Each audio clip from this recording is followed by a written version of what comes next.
Hi guys. അപ്പൊ ഞാൻ ഇങ്ങനെ വീട്ടില് വെറുതെ ഇരുന്ന സമയത്ത് എന്റെ ഒരു കൂട്ടുകാരനാണ് യദു. അവൻ വീട്ടിലേക്ക് വന്നിട്ട് നൈറ്റ് റൈഡ് എവിടെയെങ്കിലും പോയാലോ എന്ന് ചോദിച്ചു. ഞാൻ പറഞ്ഞപ്പോ ഞാൻ അവനോട് ചോദിച്ചു എവിടെ പോകും നമ്മ നൈറ്റ് റൈഡ് പോവാം, എന്തായാലും എനിക്കും നല്ല ബോറടി, എത്ര നേരം എന്ന് വെച്ചാൽ വെറുതെ വീട്ടിലിരിക്കും. ഞങ്ങളുടെ നാടിന്റെ തൊട്ടടുത്ത് തന്നെ ഒരു സ്ഥലമുണ്ട്, ചാത്തനാട് എന്ന് പറഞ്ഞ സ്ഥലമുണ്ട്. അപ്പൊ അവിടെ മോഹനേട്ടന്റെ പുട്ടുകടയുണ്ട്. അത്യാവശ്യം നല്ല ഫേമസ് ആണ്, വേറെ വ്ളോഗേഴ്സ് ഒക്കെ വന്നിട്ട് ചെയ്യണ ഒരു സ്ഥലമാണ്.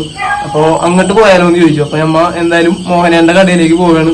പോയിട്ട് വലിയ അവിടുത്തെ സ്പെഷ്യൽ എന്ന് പറഞ്ഞാല് പുട്ടും പരിപ്പുമാണ്. അപ്പൊ നമ്മുടെ ഇപ്പൊ പുട്ടും പരിപ്പും കഴിക്കാനുള്ള വയറില്ലാത്തതുകൊണ്ട് ജസ്റ്റ് ഒരു കട്ടൻ ചായ കുടിക്കാനായിട്ടാണ് പോകുന്നത്. അപ്പൊ ബാക്കി വിശേഷങ്ങളൊക്കെ അവിടെ എത്തിയിട്ട് അപ്പൊ കട്ടൻ ചായ കുടിക്കാനായിട്ടാ പോകുന്നത്.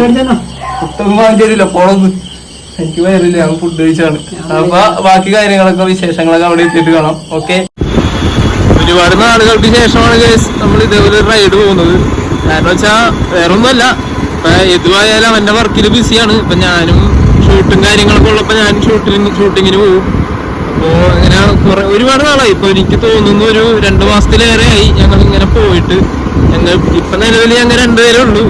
വേറെ സുഹൃത്തുക്കളൊക്കെ ഉണ്ട്, അവന്മാരിപ്പോ വർക്കും കാര്യങ്ങളൊക്കെ ആയിട്ട് ബിസി ആയതുകൊണ്ടാണ് അവന്മാര് ഇല്ലാത്തത്. ബാക്കി വിശേഷങ്ങൾ ഇപ്പൊ നമ്മ ഏഴിക്കര എന്ന് പറഞ്ഞ സ്ഥലമാണ് എത്തിയേക്കുന്നത്. പിന്നെ ഇവിടെ നിന്ന് ഒരു 2 കിലോമീറ്റർ അപ്പുറത്താണ് ഈ ചാത്തനാട് എന്ന് പറഞ്ഞ സ്ഥലം. അപ്പൊ അവിടെ എത്തിയിട്ട് ബാക്കി മോഹനേട്ടന്റെ കടയിൽ എത്തിയിട്ടാവാം ബാക്കി വിശേഷങ്ങൾ. ഈ ഏഴിക്കര, അതായത് കൈതാരത്ത് നിന്നും ഏഴിക്കര ചാത്തനാട് അങ്ങോട്ട് പോകുമ്പോ ഒരു പ്രത്യേക ഭംഗിയാണ്. കാരണം വെച്ചാൽ ഇപ്പൊ ഇത് രാത്രി ആയതുകൊണ്ടാണ് ഈ ഭംഗി എടുത്ത് അറിയാത്തത്. കാരണം വെച്ചാൽ ഈ റോഡിന്റെ 2 സൈഡും ഇരുവശങ്ങളിലും പാടമാണ്, നെൽപ്പാടങ്ങളാണ്. ഇത് കഴിഞ്ഞിട്ടുള്ള വീഡിയോയിൽ ഞാൻ കാണിക്കുന്നുണ്ട്. രാവിലെ ഒരു ദിവസം ഇതിലെ വന്നിട്ട് ഇതിലുള്ള ഇതിന്റെ പ്രകൃതി ഭംഗി ഞാൻ കാണിക്കുന്നുണ്ട്, വേറെ മറ്റൊരു വീഡിയോയിൽ ഉൾപ്പെടുത്തുന്നുണ്ട്. അപ്പൊ എന്തായാലും നമ്മ ഇനി കുറച്ച് ദൂരം കൊണ്ട് പോയി കഴിഞ്ഞാൽ മോഹനേട്ടന്റെ കട എത്താറായിട്ടുണ്ട്. കായലിന്റെ അരികത്താണ് ഒരു മോഹനേട്ടന്റെ കട ഇരിക്കുന്നത്. ശരി, പുഴയോട് ചേർന്നാണ്. അത് അവിടെ ചെല്ലുമ്പോൾ അതിന്റെ ഭംഗി നമുക്ക് മനസ്സിലാവുള്ളൂ. ഞാൻ ഇപ്പൊ നൈറ്റ് ആയതുകൊണ്ട്, രാത്രി ആയതുകൊണ്ട് എത്രത്തോളം ഇതിനകത്ത് പകർത്താൻ പറ്റുമെന്ന് എനിക്കറിയില്ല. എന്തായാലും നമുക്ക് അവിടെ ചെന്നിട്ട് ബാക്കി വിശേഷങ്ങളൊക്കെ മോഹനേട്ടനായിട്ട് സംസാരിച്ച് കാര്യങ്ങളൊക്കെ എടുത്തിട്ട് വീഡിയോ ആക്കുന്നതായിരിക്കും. ഗൈസ്, നമ്മ മോഹനേട്ടന്റെ കടയിലേക്കുള്ള വഴി കേറിക്കൊണ്ടിരിക്കുകയാണ്. ഈ കാണുന്നതാണ് വഴി. ഇപ്പൊ മഴ പെയ്ത് കിടക്കുന്നതുകൊണ്ട് ആകെ ഇഴജന്തുക്കളും ഉഗ്രവിഷമുള്ള പാമ്പൊക്കെ ഉണ്ടാവാൻ സാധ്യതയുണ്ട്. ഭാഗ്യമുണ്ടെങ്കിൽ, ഞാൻ കഴിഞ്ഞ വീഡിയോയിൽ എനിക്കത് കാണാൻ പറ്റിയില്ല, നിങ്ങളെ കാണിക്കാൻ പറ്റിയില്ല. ഭാഗ്യമുണ്ടെങ്കിൽ നല്ല അടിപൊളി വിഷമുള്ള അണലി പോലത്തെ പാമ്പിനെയൊക്കെ കാണാൻ പറ്റുള്ളൂ. ഭാഗ്യമുണ്ടെങ്കിൽ ഞാനത് കാണിച്ചു തരുന്നതായിരിക്കും. കാരണം വെച്ചാൽ എനിക്ക് ഈ പാമ്പ്, പഴുതാര, അതേപോലുള്ള സാധനങ്ങളൊക്കെ എനിക്ക് ഒരുപാട് ഇഷ്ടമാണ്. ഒരുപാട് ഇഷ്ടം എന്ന് പറഞ്ഞാൽ നിങ്ങളെയൊക്കെ എടുത്ത് പോക്കലിലിടാം അങ്ങനെയൊന്നുമല്ല, അതിനെ കാണുമ്പോൾ ഒരു കൗതുകമാണ്, ആ ഒരു ഇഷ്ടമാണ് കേട്ടോ. അല്ലാതെ ഞാൻ വലിയ സൈക്കോണെന്നൊന്നും വിചാരിക്കരുത്. അത്യാവശ്യം അത് നമ്മുടെ ഈ എറണാകുളം ജില്ലയിൽ തന്നെ അറിയപ്പെടുന്ന ഒരു പുട്ടുകട ആയതുകൊണ്ട് അത്യാവശ്യം തിരക്ക് കാണാൻ സാധ്യതയുണ്ട്. അപ്പൊ നമുക്ക് എന്തായാലും നോക്കാം. അപ്പൊ കുറച്ച് ദൂരം കൂടി പോയി കഴിഞ്ഞാൽ മോഹനേട്ടന്റെ പുട്ടുകടയായി. ഇവിടെ അല്ലാതെ എന്താ പറയാ, വൈകുന്നേരങ്ങളിലൊക്കെ വന്നിരിക്കാനായിട്ട് വേറൊരു വൈബാണ് കേട്ടോ. എന്ന് വെച്ചാൽ ഒരു ആ പുഴയുടെ അരികത്തൊക്കെ പോയിരിക്കുമ്പോൾ തന്നെ ഒരു പടിഞ്ഞാറൻ കാറ്റൊക്കെ അങ്ങോട്ട് വീശി ആകെ റീഫ്രഷ് ആയി അടിപൊളി വേറൊരു വൈബാണ്. എന്തായാലും എക്സ്പീരിയൻസ് ചെയ്താലേ അത് മനസ്സിലാവുള്ളൂ. ഗൈസ്, നമ്മള് മോഹനേട്ടന്റെ പുട്ടുകട എത്തിയേക്കാണ്. അപ്പൊ ഈ കാണുന്നതാണ് മോഹനേട്ടൻ. ഇതാണ് കട, ഇതാണ് ഇവിടുത്തെ ഒരു ആംബിയൻസ്. ഗൈസ്, അപ്പൊ ഇതാണ് നമ്മുടെ മോഹനേട്ടന്റെ പുട്ടുകടയിലെ പുട്ടും പരിപ്പും. അതിഗംഭീരമായിട്ടുള്ള ടേസ്റ്റാണ് ഈ ഒരു വൈബിൽ. അതായത് ഈ പുഴയോരത്ത് ഈ പുട്ടും പരിപ്പും, ചൂടുള്ള പുട്ടും നല്ല അടിപൊളി വെന്ത് വേവിച്ച് അടിപൊളി സൂപ്പറായിട്ടിരിക്കുന്ന പരിപ്പും കൂട്ടി കഴിക്കാനായിട്ട് അത് വേറൊരു മൂഡാണ് ഗൈസ്.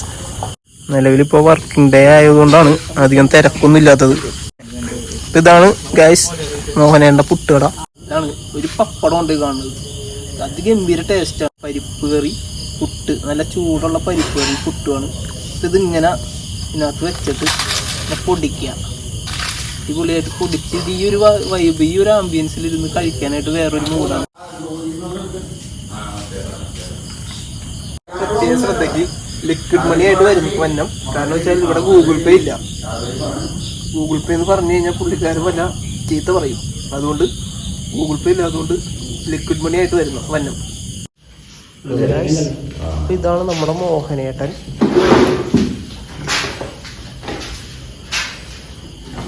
ഇതാണ് നമ്മളെ മോഹനേട്ടൻ്റെ പുട്ടും പരിപ്പും കടയും. ഇത് അറിയപ്പെടുന്ന നായർസ് പുട്ടുകട എന്നാണ്. നമ്മളെ കുറച്ചാൾ മുന്നേ ഇറങ്ങിയ ഒരു യമണ്ടൻ പ്രേമകഥയിലൊക്കെ ഈ ഒരു കടയെ പറ്റി പറഞ്ഞു പോകുന്നുണ്ട്. ദുൽഖർ പറഞ്ഞു പോകുന്നുണ്ട്, ഏഴിക്കരയിലെ മോഹനൻ ചേട്ടൻ്റെ പുട്ടുകട എന്നൊക്കെ പറഞ്ഞുകൊണ്ട് ഒരു ഡയലോഗ്, ഒരു സീനൊക്കെ അതിനകത്ത് പോകുന്നുണ്ട്. അപ്പൊ ഇത് ശരിക്കും പറഞ്ഞ കൊല്ലങ്ങളായി പുള്ളി ഇത് തുടങ്ങി. ഇതെന്ന് പറഞ്ഞാൽ ഇതിന്റെ ശരിക്കും തുടങ്ങിയേക്കുന്നത് എന്തിനാന്ന് വെച്ച് കഴിഞ്ഞാൽ വള്ളക്കാരുണ്ട്. ഇപ്പൊ തൊട്ടപ്പുറത്ത് കാണുന്നത് എടവനക്കാട്, അങ്ങനെ ആ എടവനക്കാട് എന്ന് പറഞ്ഞ സ്ഥലമാണ് ഈ പുഴയ്ക്ക് അപ്പുറം കാണുന്നത്. അപ്പൊ അവിടെ നിന്ന് ചീനവലയ്ക്കും പിന്നെ മത്സ്യബന്ധനത്തിനും വേണ്ടി രാത്രി വരുന്ന മത്സ്യത്തൊഴിലാളികൾക്ക് വേണ്ടിയിട്ടാണ് ആള് ഈ ഒരു കട ഓപ്പൺ ആക്കിയത്. പിൽക്കാലത്ത് ഇത് ഇത്രയും ഫേമസ് ആയി. കാരണം വെച്ചാൽ അത്രക്ക് ടേസ്റ്റാണ് ഇവിടുത്തെ പുട്ടിനും പരിപ്പിനൊക്കെ. അതുകൊണ്ടാണ് ആദ്യം ഈ കട ഇങ്ങനെ സ്റ്റാർട്ട് ചെയ്യാനായിട്ട് കാരണം. ഇപ്പം പണ്ട് കുറച്ചു കാലം മുന്നേ ആളൊരു വൈകിട്ട് ഒരു 5 മണി മുതൽ രാത്രി 3 മണി വരെയൊക്കെ പോകുമായിരുന്നു. അപ്പം പുള്ളിയുടെ ശാരീരികമായിട്ടുള്ള പ്രശ്നങ്ങൾ കൊണ്ട് ഇപ്പം നിലവിൽ വൈകിട്ട് ഒരു 10 മണി വരെ ഉണ്ടാവുള്ളൂ. 4 മണി തൊട്ട് വൈകിട്ട് രാത്രി 10 മണി വരെ ഈ ഷോപ്പ് ഉണ്ടാവുള്ളൂ.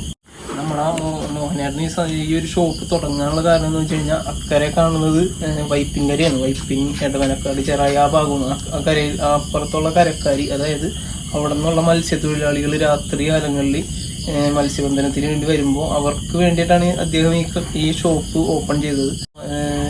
കാരണം വെച്ചാൽ അത് വൈറലാവാൻ കാരണം വേറെ ഒന്നുമില്ല, നല്ല ടേസ്റ്റാണ്. അവിടുത്തെ പുട്ടിനും പരിപ്പിനും ഗംഭീര ടേസ്റ്റാണ്. ഈ പുട്ടും പരിപ്പും കഴിക്കുക എന്ന് പറയുന്നത് വേറൊരു മൂഡാണ്. അത് ഈ ഒരു ആംബിയൻസിൽ വന്നിരുന്ന് കഴിച്ച് കഴിയുമ്പോഴേ അത് അതിൻ്റെ ഒരു ടേസ്റ്റ് നമുക്ക് മനസ്സിലാവും. എന്തായാലും നിങ്ങൾക്ക് പറ്റുന്നവരൊക്കെ ഈ ഷോപ്പിലേക്ക് വരാം. ഓക്കെ, ഇതാണ് ഇവിടുത്തെ നൈറ്റ് വൈബ് എന്ന് പറയുന്നത്. ഈ ഓരോ ചെറിയ ചെറിയ ലൈറ്റുകൾ കണ്ടോ, അത് ഓരോ ചീനവലകളാണ്. ഇതെന്ന് പറഞ്ഞാൽ ഇവിടെ ഈ ഒരു സമയത്ത് വന്നിരിക്കുമ്പോൾ ഒരു ഗംഭീര ആംബിയൻസ് ആണ്. കാരണം വെച്ചാൽ ഒരു നൈസ് ഇളം കാറ്റൊക്കെ കൊണ്ട് ഞങ്ങൾക്ക് സൊറയൊക്കെ പറഞ്ഞിരുന്ന് ഫുഡ് കഴിക്കാതെ വേറൊരു ഫീലാണ്. ഇപ്പം ഇന്നിപ്പോൾ വർക്കിംഗ് ഡേ ആയതുകൊണ്ടാണ് തിരക്കില്ലാത്തത്. ഇപ്പോൾ ഹോളിഡേയ്സിലും വീക്കെൻഡ്സിലൊക്കെ ഇവിടെ നിറച്ച ആളുകളായിരിക്കും. അപ്പോൾ എന്തായാലും നിങ്ങൾ കഴിയുകയാണെങ്കിൽ എക്സ്പീരിയൻസ് ചെയ്യുക. ഈ ഒരു നായരേട്ടൻ്റെ പുട്ടും പരിപ്പും ഇതൊന്ന് എക്സ്പീരിയൻസ് ചെയ്യണം, നല്ലതായിരിക്കും. ഓക്കെ, നമ്മ പുട്ടും പരിപ്പും കഴിച്ചു, അടിപൊളി ആ വൈബൊക്കെ ആസ്വദിച്ച് ആംബിയൻസ് ഒക്കെ അടിച്ചു പൊളിച്ചിട്ട് നമ്മളിപ്പോൾ വണ്ടി തിരിച്ചെടുക്കുകയാണ്, തിരിച്ച് വീട്ടിലേക്ക് പോവാണ്.